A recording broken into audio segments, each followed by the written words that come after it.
அதிமுகலையும் சரி பிஜேபிலையும் சரி அப்பாவுடைய பையங்கிறதுனால கட்சியெல்லாம் நடத்த முடியாது. பர்த் சர்டிஃபிகேட் வச்சுலாம் துணை முதலமைச்சர் ஆகிட முடியாது அதிமுகவில்.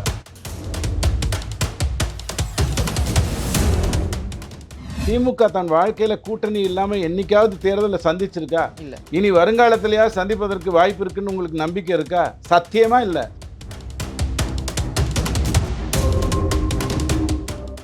இப்படி அதிமுகவுக்கும் திமுகவுக்கும் பெரிய வித்தியாசம் இருக்கு. திமுகங்கிறது மன்னராட்சி கொடுக்கக்கூடியது. ரெண்டு பேருக்கு ரெண்டுமே திராவிட கட்சிகள் தான். ரெண்டு பேர் திராவிட கட்சிகள் பேர் வச்சிருக்காங்கல்ல.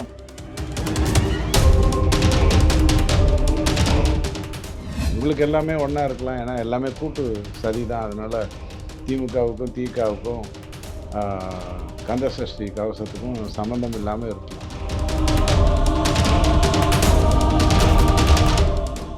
சர்க்கஸ் கூடாரத்தை கலைச்சிருவோம் 2026. அதுக்கப்புறம் ஜோக்கர்களுக்கு வேலை இருக்காது அந்த இடத்துல.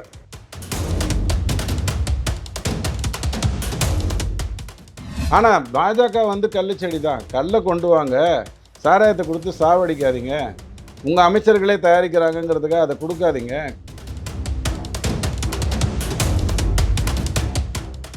திமுக வந்து ஒரு சின்ன வாய்ப்பு கிடைச்ச உடனே 14 வருடம் அங்கே குத்த போட்டு உட்காந்துச்சு. 4.5 வருஷத்தில் வாஜ்பாயை ஏமாற்றிட்டு காங்கிரஸுக்கு போய் இந்த வேலையெல்லாம் பண்ணிச்சு.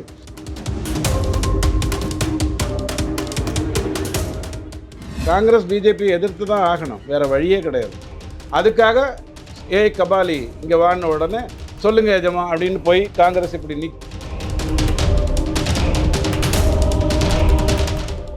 ஜெயலலிதா அம்மா சொன்னதுக்கு பிறகுதான் கூடா நட்புங்கிற ஒரு வார்த்தையை பயன்படுத்தி காங்கிரஸோட புறந்தள்ளி நின்றது.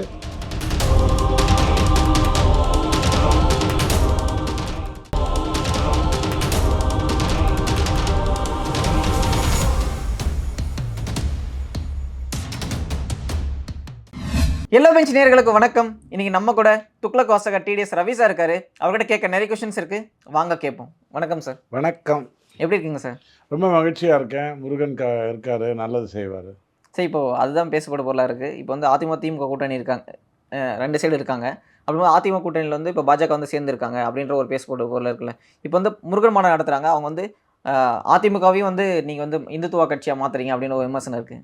நான் முருகன் மாநாடு நடத்தினா உங்களை எப்படி மாற்ற முடியும்? அதான் சார், அவங்க அப்படி தான் பேசுகிறாங்க. இப்போ நான் உடுப்பி ஹோட்டல் திறந்தேன்னா நீங்கள் வந்தாலும் இட்லி வடை தானே சாப்பிட முடியும். நான் மிலிட்ரி ஹோட்டல் நடத்தினா வேணால் நீங்கள் கேட்குற சிக்கன் வறுவல் கொடுக்கலாம். ஸோ நான் ஒரு கட்சி நடத்துகிறேன், இந்து முன்னணி தான் மாநாடு நடத்துது, பிஜேபி இல்லை. முதல்ல எல்லாத்துக்கும் வித்தியாசம் தெரிஞ்சுக்கணும். பேட்டை படத்தினுடைய டைரக்டர் மாதிரி குழப்பிக்கூடாது. பேட்டை படத்தினுடைய டைரக்டர் வந்து பஜ்ரங் தள் வந்து இந்த காதல் செய்கிறேன்னு ரோட்டில் சுற்றிட்டு இருக்கிறவங்கள நீ காதல் உண்மையாக செய்கிறியா அப்படின்னா கல்யாணம் பண்ணிக்கோன்னு சொல்லி அவங்களுக்கு ஒரு பயத்தை ஏற்படுத்தி, சும்மா பொழுது ஓட்டிட்டு இந்த பெண் வாழ்க்கையை கெடுத்துட்டு நீ ஓடி போனேன்னா பெண்ணை பெற்றவன்லாம் பைத்தியக்காரன் இல்லைங்கிறதுக்காக பெங்களூரில் பல வருடங்களுக்கு முன்னாடி செய்தாங்க. அதை பேட்டை படத்தில் கொண்டு வந்து, ஏன்னா ரஜினிகாந்தை வச்சு சொன்னால் உலகத்துக்கு போய் சேருங்கிறதுக்காக அந்த வேலையை செஞ்சாங்க.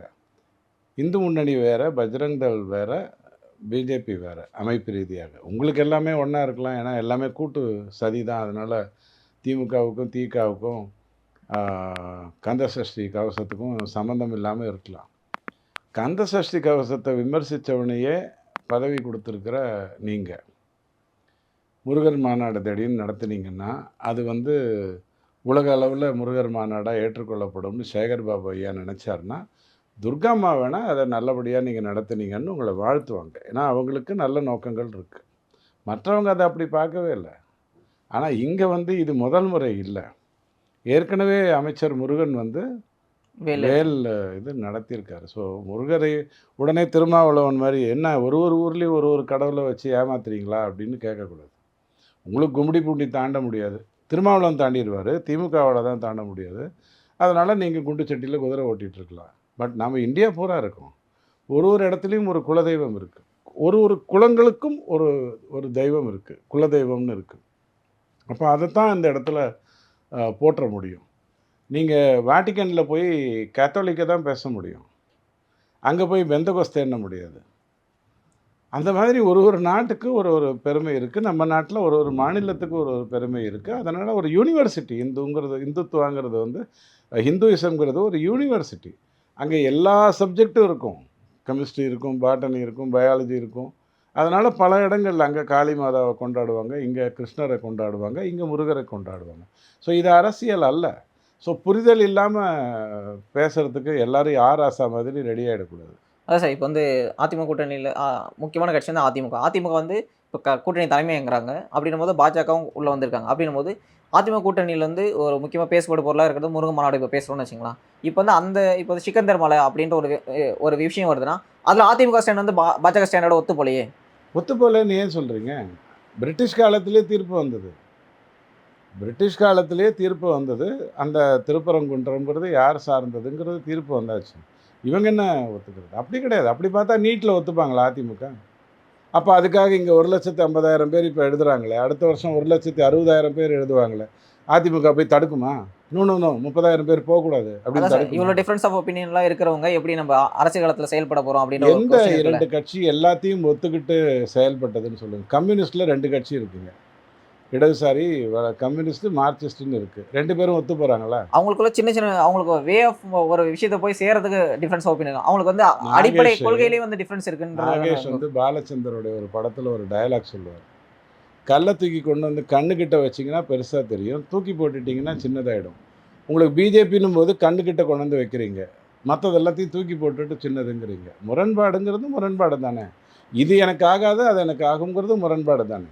எனக்கு கத்திரிக்காய் பிடிக்கும், உனக்கு பாவக்காய் பிடிக்குங்கிற மாதிரியான விஷயம் இல்லை. இது சித்தாந்த ரீதியான. அப்போ அதிமுகவும் திமுகவே நீங்கள் பிஜேபி தான் ஒன்றா தான் பார்க்குவீங்க இப்போ ஊழல் செய்கிறதுலையோ. எப்படி அதிமுகவுக்கும் திமுகவுக்கும் பெரிய வித்தியாசம் இருக்குது. திமுகங்கிறது மன்னராட்சி கொடுக்கக்கூடியது. 2 பேருக்கு ரெண்டுமே திராவிட கட்சிகள் தான். 2 பேர் திராவிட கட்சிகள் பேர் வச்சிருக்காங்கல்ல. இந்த பாருங்க, ஒரு கார்ப்பரேஷன் ஸ்கூலில் நான் படிச்சிருக்கேன், என் கூட வேற சில பேர் படிச்சிருப்பாங்க. படித்ததுனாலேயே அங்கே எல்லாரும் மிடில் கிளாஸாவோ ஏழைகளாகவோ ஆயிடுறதில்ல. நான் தான் அவன் தான், எனக்கு வேற ரோல் நம்பர். இப்போ வந்து பிஜேபி அதிகமாக விமர்சிக்கிற பெரியாரை வந்து அவருக்கு வந்து பாரத ரத்னா கொடுக்கணும்னு சொல்லிட்டு இபிஎஸ் பேசியிருக்காருல்ல. இபிஎஸ் ஐயா பாரத் ரத்னா கொடுக்கணும்னு பேசுறதுல எந்த தப்பும் இல்லை. கருணாநிதி ஐயாவுக்கு கூட தான். அப்போ அந்த அவரை வந்து அவர் வந்து ஒரு ஒரு பெண்ணிய செயல்பாட்டாளராக அவர் பார்க்குறாருன்னு நம்ம எடுத்துக்கணும். இது பாருங்க, திரும்பவும் சொல்கிறேன், நீங்கள் ஊட்டிக்கு போனால் உங்களுக்கு குளிரும், ஊட்டியில் இருக்கிறவனுக்கு குளிராது. அதுக்காக அவனை பார்த்து நாதாரி எனக்கு குளிருது உனக்கு குளிர்லையே, நீ என்னடா மனுஷனான்னு கேட்க மாட்டீங்க. அவன் அங்கேயே இருக்கான். சரி, குளிர சொன்னால் உங்களுக்கு பிரச்சனை வருமா? கூவத்துக்கு நடுவில் எத்தனையோ இடங்கள் இருக்கா, அங்கேயே குடியிருக்கிறவங்க இருக்காங்க இல்லையா, கூவத்துக்கு நடுவுலேயும் குடியிருக்கிறவங்க இருக்காங்க, அவங்களுக்கு அது நாரும். உங்களுக்கு போன உடனே ரொம்ப மோசமான நாற்றமாக தெரியும், என்னடா இந்த வீட்டில் இந்த ஏரியாவில் வீடு வாங்கியிருக்கேன்னு நீங்கள் கேட்கக்கூடாது. அவங்க ஒரு கட்சி நடத்துறது அவங்க சித்தாந்தத்துக்காக. நான் பலமுறை சொல்லியிருக்கேன், கூட்டணிங்கிறது ஒரு விவசாயி இந்த பருவத்தில் நான் வந்து இந்த பருவ நிலையை மனசில் வச்சுக்கிட்டு என்கிட்ட இருக்கிற பணத்தை வைத்துக்கொண்டு இந்த சந்தையில் என்ன பொருள் விற்குங்கிறத மனசில் வச்சுக்கிட்டு என் மண் எதை ஏற்கும் என்பதை வைத்துக்கொண்டு நான் வந்து இதை விதைக்கிறேன்னு ஒரு முடிவெடுப்பான். அடுத்த வாட்டி அவங்ககிட்ட போய் ஏய் போன வாட்டி கம்பை வச்சா இந்த வாட்டி என்ன கரும்பு வைக்கிறேன்னு கேட்கக்கூடாது. அது அவன் விவசாயி, அந்த விவசாயி மாதிரி தான் கூட்டணி. ஆனால் இப்போ வந்து திமுக சார்பாக என்ன சொல்கிறாங்கன்னா, பாஜக வந்து தமிழ்நாட்டுக்கு ஆகாத கட்சி அப்படின்னு அவங்க வந்து ஒரு கள்ளிச்செடி மாதிரி பார்க்கலாம் வச்சுக்கலாம். இப்போ வந்து நம்ம சாப்பாடு யார் பார்க்குறா கள்ளுச்செடி மாதிரி? இப்போ திமுக பார்க்குறாங்கன்னு வச்சுப்போம். ஆனால் பாஜக வந்து கள்ளுச்செடி தான். கல்லை கொண்டு வாங்க, சாராயத்தை கொடுத்து சாவடிக்காதீங்க, உங்கள் அமைச்சர்களே தயாரிக்கிறாங்கங்கிறதுக்காக அதை கொடுக்காதீங்க, கல்லை கொண்டு வாங்கன்னு சொல்கிற கள்ளுச்செடி தான். அதில் எனக்கு இப்போ வந்து சாப்பாடு விளை வச்ச இடத்துல நீங்கள் வந்து கள்ளிச்செடி எடுத்து கொண்டு வந்து வைக்கிறீங்க அப்படின்னு சொல்ல விமர்சனம் வைக்கிறாங்க. இங்கே பாருங்கள், ஒரு நாடு 18 மாநிலங்களில் ஆளுகின்ற ஒரு கட்சி பிஜேபி. கும்மிடிப்பூண்டிக்கு மேலே தாண்ட முடியாத, டோல்கேட்டுக்கு தாண்ட முடியாத ஒரு கட்சி அல்ல. ஆனால் அவங்க என்ன சொல்கிறாங்கன்னா, இந்தியா ஃபுல்லாக ஆளலாம், தமிழ்நாட்டை மட்டும் ஆள முடியாது அப்படின்னு சொல்லுவாங்க. அதை வேணால் சொல்லிக்கோங்க. என்ன ஏரியா நீ உள்ளே வராதுன்னு அந்த ஊர் ரவுடி சொல்லுவான் பாருங்க, ஏய் நீ உள்ளே வந்தால் நான் உன்னை கீச்சிருவேன் காய்ச்சிருவேன்னு. அந்த ரவுடி மாதிரி வேணால் நீங்கள் சொல்லுங்கள், உங்கள் இடத்துக்கு வர முடியாதுன்னு. இந்திய மக்கள் இருக்கிற எல்லா இடத்துக்கும் நம்ம போக முடியும். அப்போது உங்களுடைய கருத்து வந்து தமிழ்நாட்டில் இருக்கிற மக்களுக்கு எதுவும் ஒன்று ஒத்துப்போன்னு எடுத்துக்கலாமா? இது பாருங்க, ஒரு கண்கட்டி வித்தையிலேயே வாழ்ந்து கொண்டிருக்கிறவங்க இருக்காங்க. ஆனால் தமிழ்நாட்டில் இருக்கிற மக்கள் வந்து திமுக சொல்கிற ஏமாத்து பொருளுக்கெல்லாம் ஏமாத்திட்டு கரெக்டான வார்த்தையை பயன்படுத்தினீங்க. இன்னும் 2 சேர்த்துக்கலாம். கயமையை, கையாலாகாத தனத்தை, காழ்ப்புணர்ச்சியை, பிரிவினவாதத்தை எல்லாத்தையுமே நீங்கள் சேர்த்துக்கலாம். அது மக்கள் எல்லாமே ஏற்றுக்கிட்டாங்கன்னு நம்ம எடுத்துக்கலாம். ஏற்றுக்கிறாங்கன்னா இவங்களுக்கு வேறு வேலை இருக்குது. தமிழ்நாடு அகண்ட பாரதத்திலேயே மிகப்பெரிய ஒரு நிலப்பகுதி. படிப்புலேயும் சரி, விவசாயத்துலேயும் சரி, ஃபேக்ட்ரி வைக்கிறதுலையும் சரி, எல்லாத்துலேயும் சரி. அதைத்தான் கொஞ்ச நாளைக்கு முன்னாடி நீங்களும் சொன்னீங்க, 5530 வருடங்களுக்கு முன்னாடியே உருக்காலை வைத்து இரும்பை டீல் செய்த ஒரு மாநிலம். இவங்களாம் அப்போல்லாம் பிறந்திருக்கிறதுக்கே வாய்ப்பு இல்லை. நீதி கட்சிங்கிற ஒன்று தொடங்கிய பிறகு தான் இவங்கெல்லாம் வர்றாங்க. அதை புரிஞ்சுக்கோங்க. இந்த தமிழ்நாடுங்கிறது ரொம்ப மிகப்பெரிய அளவில் வியாபித்து இருக்கிற ஒரு மாநிலம்.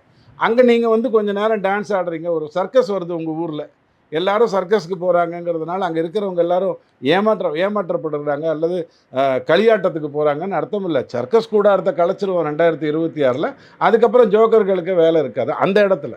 அதான் சார் இப்போ வந்து நம்ம வந்து கூட்டணி ஆட்சி அமைக்க போகிறோம், இப்போ திமுக வந்து ஆட்சியிலேருந்து எடுக்க போகிறோம் அப்படின்னு சொல்கிறோம். அப்படிங்கும்போது நம்ம வந்து கூட்டணி வந்து ரொம்ப ஸ்ட்ராங்காக இருக்குமா தெரியல. இப்போ வந்து திமுக கூட்டணியில் இருக்கிறவங்க என்ன சொல்கிறாங்க, நாங்கள் வந்து 2026 இந்த கூட்டணியில் தான் இருப்போம் அப்படின்னு சொல்கிறாங்க. ஆனால் ஆப்போசிட்டில் இருக்கிறவங்க ஸ்ட்ராங்காக இருக்கிற மாதிரி தெரியவே இல்லையே. பாருங்க, பல்லக்கு தூக்கிகள் என்ன பண்ணுவாங்கன்னா பல்லக்க தூக்குவாங்க, அவங்க அப்படியே நிற்பாங்க, இவங்கள மேலே ஏற்றி விடுவாங்க. அந்த பல்லக்கு தூக்கி வேலை செய்கிறவங்க அப்படியே இருக்கிறானா, இதுவே எனக்கு போகிறோம், 3 வேளை சோத்தை போட்டு கஞ்சி கொடுத்துட்டு இருக்காங்க, நாடு எப்படி நாசமாக போனாலும் எங்களுக்கு அதை பற்றி கவலை கிடையாது, 2 பேர்கிட்ட 30,000 கோடி ஒரு வருஷம் போனாலும் எங்களுக்கு அக்கறை இல்லை அப்படின்னு பல்லக்கு தூக்கிகள் எப்படி வேணாலும் இருக்கலாம். அதை பற்றி எனக்கு ஆட்சேபம் இல்லை. அதில் இன்னொரு காரணம் இருக்குது. காங்கிரஸ் பிஜேபி எதிர்த்து தான் ஆகணும், வேறு வழியே கிடையாது.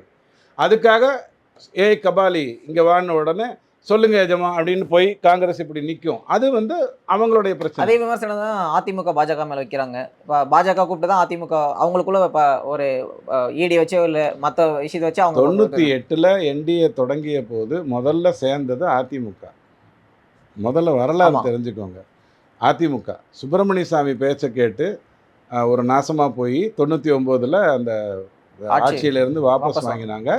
இங்கே கும்மிடிப்பூண்டியை தாண்டாத திமுக முதல் முறையாக அங்கே போய் வாஜ்பாய்ங்கிற ஒரு நல்லவர் இருந்ததுனால ஒரு 4.5 வருஷத்தை ஓட்டிட்டு மாரணையை தான் பார்த்துக்கிட்டாரு. இவங்க திமுகக்கெல்லாம் அதை பற்றி எதுவுமே தெரியாது. அங்கே போய் எந்த இந்த கோட்டை இருக்குது அதெல்லாம் கூட தெரியாது. ஏதாவது டூரிஸ்ட் மாதிரி தான் பார்த்துட்டு வந்துருப்பாங்க. மாரணையை தான் எல்லாத்தையும் திட்டங்களெல்லாம் அவர் தான் பார்த்துக்கிட்டு இருந்தார்.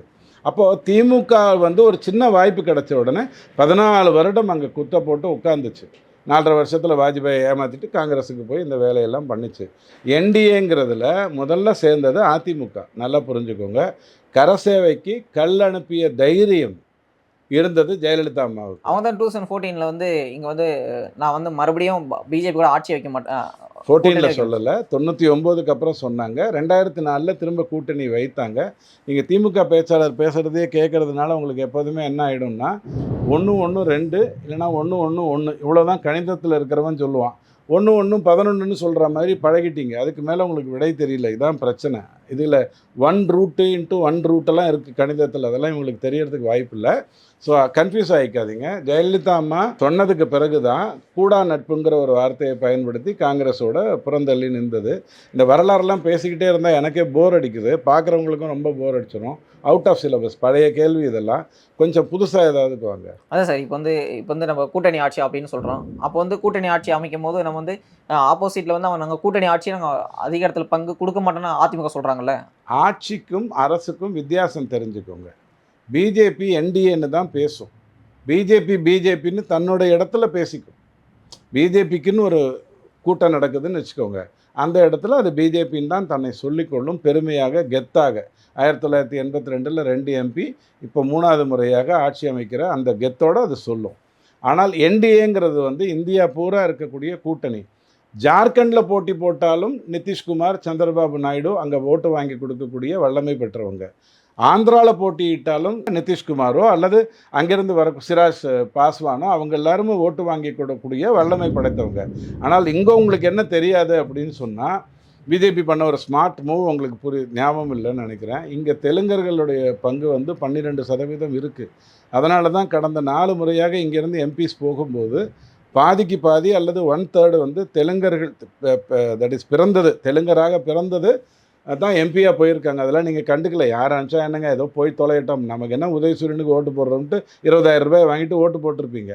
ஆனால் தெலுங்கர்கள் அனுப்புகிறாங்க. அதுக்கு தான் பிஜேபி உடனே என்ன பண்ணுது, அங்கேருந்து பவன் கல்யாணுங்கிற ஒரு சித்தரை கொண்டு வந்து ஐயா இதுதான் உண்மையான ஒரு இந்தியா, இங்கே ஹிந்துத்துவா அப்படிங்கிறது வாழ்வியல் நெறிதானே ஒழிய மற்ற மதங்களை சிதைப்பது அல்லங்கிறதெல்லாம் புரிய வச்சு ஒவ்வொன்றா திமுகவுடைய ஆணிவேர்களை அடிச்சுட்டு இருக்காங்க. அப்படின்னு பார்க்கும்போது கூட்டணியாக பார்க்கும்போது நான் ஆட்சியில் பங்கு அதிகாரத்தில் பங்குனா திமுகவுக்குமே பாஜகவுக்குமே நிறைய டிஃப்ரென்ஸ் ஆஃப் ஒப்பீனியன் இருக்கும்போது மக்கள் எப்படி பார்ப்பாங்க? திமுகவுக்கும் பாஜகவுக்கும் டிஃப்ரென்ஸ் ஆஃப் ஒப்பீனியன் இருக்கு. அதிமுகவுக்கும் ஆட்சியில் பங்குன்றது காங்கிரஸ் இடபிள்யூசியை ஒத்துக்குது, திமுக ஒத்துக்குமா? இல்லை. பீட்டர் அல்ஃபோன்ஸ் இங்கே ஒத்துப்பாரா? காங்கிரஸில் தானே இருக்காரு. ஆனா அவங்க வந்து பாஜக எதிர்ப்பு அப்படின்ற ஒரு கொள்கை ஏங்க, நிற்கிறாங்கல்ல. ஒரு நல்லவனை எதிர்க்கிறதுக்கே நீங்கள்லாம் கூட்டம் சேரும்போது ஒரு கொள்ளையனை எதிர்ப்பதற்கு 4 பேர் சேரக்கூடாதா? சேரக்கூடாதா? சேரலாம். அப்புறம் அப்போ அவங்க என்ன சொல்றாங்க, நாங்க அப்ப ஸ்ட்ராங்கா தானே இருக்கோம் அப்படின்னு அவங்க நீங்கள் சொல்றாங்கல்ல. கிரிக்கெட் தொடர்ந்து வாட்ச் பண்ணியிருப்பீங்க. ஆஸ்திரேலியா இங்கிலாந்து மேட்ச் நடக்குதுன்னு சொன்னால் அங்கே யார் நல்லா விளையாடுறாங்களோ அவங்கள கை தட்டுவீங்க. அதுவே இங்கிலாந்து இந்தியான்னு மாறிச்சுன்னா இந்தியாவை சப்போர்ட் பண்ணுவீங்க. இந்தியா பாகிஸ்தான் ஆச்சுன்னா பாகிஸ்தான் தோக்கணும்னு நினைப்பீங்க. அங்கே இந்தியா ஜெயிக்கணும்னு நினைப்பீங்க, இங்கே பாகிஸ்தான் தோக்கணும்னு நினைப்பீங்க. அதே மேட்ச்சில் இங்கே சவுத் ஜோன் நார்த் ஜோன் நடந்ததுன்னா பெங்களூர்லேருந்து ஒருத்தர் வந்து அற்புதமாக ஆடினார்னா கை தட்டுவீங்க. அதே கொஞ்சம் கீழே இறங்கி வந்து தியாதர் டிராஃபியோ ரஞ்சி டிராஃபியோ விளையாடினாங்கன்னா தமிழ்நாட்டு பிளேயர் விளையாடும்போது கை தட்டுவீங்க. ஆனால் ஐபிஎல் மேட்ச் பார்க்கும்போது உங்களுக்கு சென்னை சூப்பர் கிங்ஸ்ன்னு தான் தெரியுமே ஒழிய அதில் ஒரு தமிழர் கூட, இந்த வாட்டி தான் அஸ்வின் வந்திருக்காரு, ஒரு தமிழர் கூட இதுக்கு முன்னாடி இருந்ததில்லைங்கிறத பற்றி நீங்கள் கவலைப்பட்டிருக்க மாட்டீங்க. போன சீரீஸில் கவலைப்பட்டிருக்க மாட்டீங்க. ஐபிஎல்லுங்கிறது பேர் ராஜஸ்தான், குஜராத்து, கல்கட்டான்னு இருக்குமே ஒழிய யார் வேண்டுமானாலும் அங்கேயும் இங்கேயுமா விளையாடுவாங்க. அப்போது கூட்டணி அப்படின்னு வரும்போதும் இதே மாதிரி தான். தமிழ்நாட்டுக்கு என்ன மாதிரியான நல்லதுகள் நடக்கும், யார் அதை பெற்றுத்தர முடியும் அப்படிங்கிறது தான் கேள்வி. அதிமுகவால் நிறைய விஷயங்களை தமிழ்நாட்டுக்கு பெற்றுத்தர முடியும். ஒன்றுமே வேண்டாம், ஆளுநர் கையெழுத்து போடலைன்னு புலம்பிட்டு இருந்தீங்க, பொய் வேற சொன்னீங்க, நிர்வாகமே பண்ண விட மாட்டேங்கிறாருன்னு பொய்யெல்லாம் சொன்னீங்க. அவர் நிறுத்தினது நீட்டு, அவர் நிறுத்தினது ரம்மி, அவர் நிறுத்தினது 10 மசோதா யூனிவர்சிட்டி சார்ந்த விஷயங்கள், அதைத்தானே அவர் நிறுத்தினார். ஆனால் நீங்கள் பொய் சொன்னீங்க. ஆனால் 7.5% வாங்கி கொடுத்தது அதிமுக, ஆளுநர் கையெழுத்துக்கு போட்டால் வாங்கி கொடுத்தது இல்லை. சட்டத்தில் இருந்த ஒரு சின்ன ஒரு சந்தை பிடிச்சிட்டு அழகாக 7.5 தீர்மானமாக்கி கொண்டு வந்துருச்சு. ஸோ அதிமுகவுக்கு பழி போடாமல் ஆட்சி செய்ய தெரியும். ஜெயலலிதா அம்மா என்றைக்குமே மத்தியிலேருந்து எனக்கு பணம் வந்ததில்லை, அதனால் நான் கஷ்டப்படுறேன் அப்படின்னு சொன்னதே கிடையாது. 4 லட்சம் கோடிக்கு பட்ஜெட் போட்டுட்டு, 40,000 கோடிக்கு கல்வி திட்டம் போட்டுட்டு, 4.5 லட்சம் கோடி கடன் வாங்கிட்டு 2,000 கோடி கொடுக்கல அப்படின்னு சொல்லி புலம்பினது கிடையாது. ஓபிஎஸ் வந்து தமிழக சட்டமன்றத்திலே சொல்லியிருக்காரு சார், சென்ட்ரல் கவர்மெண்ட் நமக்கு டேக்ஸ் கொடுக்கறதே இல்லைன்னு. இங்கே பாருங்கள், சென்ட்ரல் கவர்மெண்ட் டேக்ஸ் கொடுக்காமல் இருக்கிறதுங்கிறது ஜிஎஸ்டி வந்ததுக்கப்புறம் கிடையாது. அது ஓபிஎஸ் சொன்னாலும் சரி, வேறு ஏதாவது யூபிஎஸ் சொன்னாலும் சரி, எனக்கு அதை பற்றி கவலை கிடையாது. காரணம் என்னென்னா 50% அதிமுகலேருந்து அந்த விமர்சனம் வந்தது. விமர்சனம் இப்போது செங்கோட்டையன் வந்து என்ன சொன்னார், பிஜேபி இருக்கிற வரைக்கும் சிறுபான்மையினர் ஓட்டு வராதுன்னு சொன்னார். அவர் தானே முதல்ல அந்த வார்த்தையை பயன்படுத்தினார். வேக்குவம் வந்ததுக்கு பிறகு அவர் தானே பயன்படுத்தினார். ஆனால் இப்போ டெல்லியில் போய் அதிகம் பேசுனது யார்? அவர் தான். அப்போது அரசியலில் சில தவறுகள் தெரிஞ்சு நடக்கலாம், தெரியாமல் நடக்கலாம், சொல்லப்பட்டு நடக்கலாம், வினையால் வரலாம். ஆனால் அதற்கு பிறகு அவங்க அதை திருத்திப்பாங்க. ஜிஎஸ்டி பொறுத்த வரைக்கும் உனக்கு 50 எனக்கு 50, ஏன் 50ல் 41% உன்னோடது. அப்போ மீதி இருக்கிற 29 வைத்து தான் நான் இந்த திருநாட்டில் மற்ற வேலைகளெல்லாம் செய்யணும். அதான் சார், நீங்கள் வந்து ஆட்சியை பிடிக்கணுன்றதுக்காக தன்னுடைய கொள்கை எல்லாத்தையுமே காம்ப்ரமைஸ் பண்ணுறாங்களோ அப்படி யாருன்றேன். மாநில சுயாட்சின்னு ஆரம்பிச்சிங்க, இப்போ எங்கே இருக்குதுன்னு கேட்டுருங்க. மாநில சுயாட்சி எங்கே இருக்குது? என்ஐஏ வந்துருச்சுல்ல. அதான் சார், இப்போ திமுக வந்து ஏமாத்துறாங்க அப்படின்னு நம்ம வச்சுப்போம். இப்போ அதிமுக அதே ஸ்டாண்டில் தானே இருக்காங்க எல்லாத்துலையும். பாருங்க, ஏமாத்துறதை எல்லா அரசியல் கட்சிகளும் செய்து தான் ஆகணும். ஆனால் ஏமாத்துறவங்க கூட நம்மள கூட்டணியில் இருக்குமே. ஆனால் மேஜிக் காட்டுறதுன்னு ஒன்று இருக்குது இல்லையா? மேஜிக் காட்டுறதுன்னு ஒன்று இருக்குது, உங்ககிட்டேருந்து திருடுறதுன்னு ஒன்று இருக்குது, ஏமாற்றுறதெல்லாம் நிறைய விஷயங்கள் இருக்குது. உங்களுக்கு ஒரு பொய்யான தகவலை கொடுத்து உங்களை முட்டாளாக்குறதுங்கிறது ஒன்று இருக்குது, அதுவும் ஏமாற்றுதல் தான். உங்கள் பாக்கெட்லேருந்து பணத்தை திருடுறது அப்படிங்கிறது இருக்குது, உங்கள் வம்சத்தினுடைய சொத்தையே திருடுறதுன்னு ஒன்று இருக்குது. இப்படி ஏமாற்றுறதில் பல இருக்குது. அதிமுகவுக்கும் திமுகவுக்கும் 3 வித்தியாசம் இருக்குது. மற்றதுலலாம் எனக்கு வந்து வித்தியாசம் கிடையாது. 3 வித்தியாசம் இருக்குது. ஜெயலலிதா அம்மானா அந்த 3 வித்தியாசத்தை 30 வித்தியாசம் நான் சொல்லிடுவேன். எம்ஜிஆர் ஐயானா 300 வித்தியாசங்களை நான் சொல்லிடுவேன். அதில் எனக்கு ஒன்றும் மாற்று கருத்து இல்லை. ஆனால் ஒரு உதாரணத்துக்காக சொல்கிறேன். மகாபெரியவா வந்து எம்ஜிஆரை பார்க்கணும்னு சொல்கிறாங்க. எம்ஜிஆர் ஐயா ஒரு முதலமைச்சர் மகாபெரியவாவை பார்க்குறதுக்கு போகிறாரு. காஞ்சி மடத்தில் இல்லை, பக்கத்தில் ஒரு ஊரில் இருக்காங்கன்னு சொல்கிறாங்க. எம்ஜிஆர் ஐயா அங்கே போகிறாரு. என்ன, நான் வந்து ஒரு வேண்டுகோள் வைக்கிறேங்கிறார் மகாபெரியவா. வேண்டுகோள்லாம் சொல்லாதீங்க, கட்டளை இடுங்கன்னு சொல்கிறாரு. மகாபெரிவா சொன்னதுக்கு பிறகு தான் தமிழ்நாட்டில் இருக்கக்கூடிய கோவில்களில் எல்லாமே விளக்கு கொண்டிப்பாக எரிய வேண்டும் அப்படிங்கிறத எம்ஜிஆர் வந்து கொண்டு வந்தார். 1-2 விஷயத்தில் முக்கியமான மாற்றங்களை ஏற்படுத்தினார். அதே எம்ஜிஆர் தான் தன்னை ஒரு ஹிந்துவாக அல்லது தான் ஒரு குறிப்பிட்ட இனம் குலம் சார்ந்தவனாக காட்டிக்கொள்ளாமல் எல்லோருக்குமான தலைவனாகவும் இருந்தார். அரசியலில் தலைவன் அப்படித்தான் இருக்கணும், தனக்குன்னு ஒன்று இருக்கணும், மற்றவர்களுக்காக வாழணும். இந்த 2த்தை கரெக்டாக புரிஞ்சுக்கிட்டாங்கன்னா அதுதான் அதிமுக. அதிமுகவுக்கும் பிஜேபிக்கும் 3 விஷயத்தில் ஒத்து போகும். தேசியத்தில் கண்டிப்பாக ஒத்து போகும், மாற்று கருத்து இருக்காது. அதே மாதிரி ஆன்மீகத்தில் போலி நாஸ்திகம் அதிமுக கிட்ட இருக்கவே இருக்காது. சனாதனத்தை ஒழிப்பேன்னும் போது வாய மூடிட்டு வேணா இருப்பாங்களே ஒழிய, அந்த வாய் மூடிட்டு அமைதியா இருக்காங்களா, அது வந்து அவங்களை சப்போர்ட் பண்ற மாதிரி தானே எடுத்துக்க முடியும். உண்மை அது தப்பு. ஆனால் அதை வந்து எடப்பாடி ஐயா இருந்ததுனால அந்த மாதிரி ஒரு தவறு நடந்திருக்கலாம். ஏன்னா முனுசாமி வந்து நாங்கள்லாம் பங்காளிகள்னு சொன்னதை வச்சுக்கிட்டு அவர் கேட்டுக்கொண்டிருந்திருக்கலாம். 3வது ரொம்ப முக்கியம், அதிமுகலையும் சரி பிஜேபிலையும் சரி அப்பாவுடைய பையங்கிறதுனால கட்சியெல்லாம் நடத்த முடியாது. பர்த் சர்டிஃபிகேட் வச்செல்லாம் துணை முதலமைச்சர் ஆயிட முடியாது அதிமுகவில். ஆனா பின்னாடி பேக்ரவுண்ட்ல இருந்து அதை இயக்கலாம்.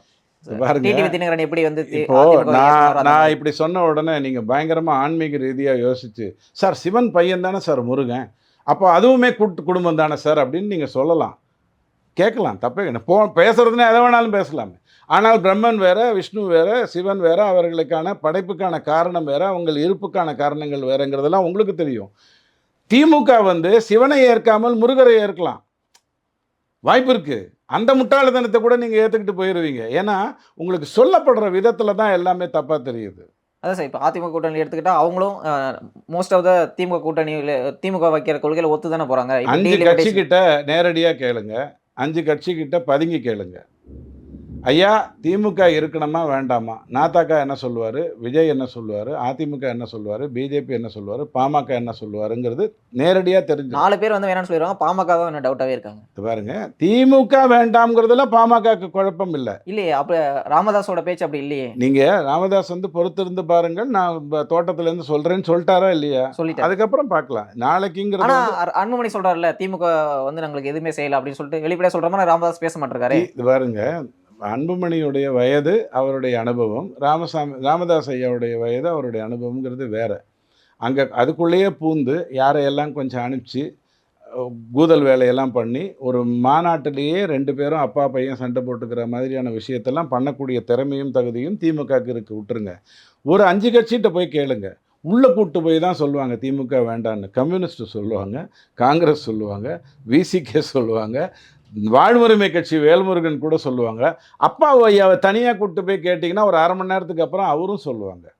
ஸோ இவங்க எல்லாருமே திமுகவை பற்றி, அப்பா ஐயா கருணாநிதி ஐயாவை பற்றி பேசியிருக்கிற வீடியோ உங்களுக்கு வேணும்னா நான் கொடுக்குறேன், எப்படியெல்லாம் பேசியிருக்காங்கன்னு சொல்கிறேன். ஸோ 10 பேருமே 5 பேர் நேரடியாக சொல்லுவாங்க, 5 பேர் கொஞ்சம் சைடில் கூப்பிட்டு போனீங்கன்னா சைலண்டாக நேரடியாக சொல்கிற 5 பேருக்குள்ள ஒற்றுமை இல்லை, அதான் உங்களை பலமாக இருக்குல்ல. உங்கள் பிரச்சனை அது இல்லை. ஒற்றுமைங்கிறது அரசியலில் கூட்டணியில் எப்போ தெரியுமா காட்டுவாங்க, தொகுதி பிரித்து கொள்ளும்போது காட்டுவாங்க.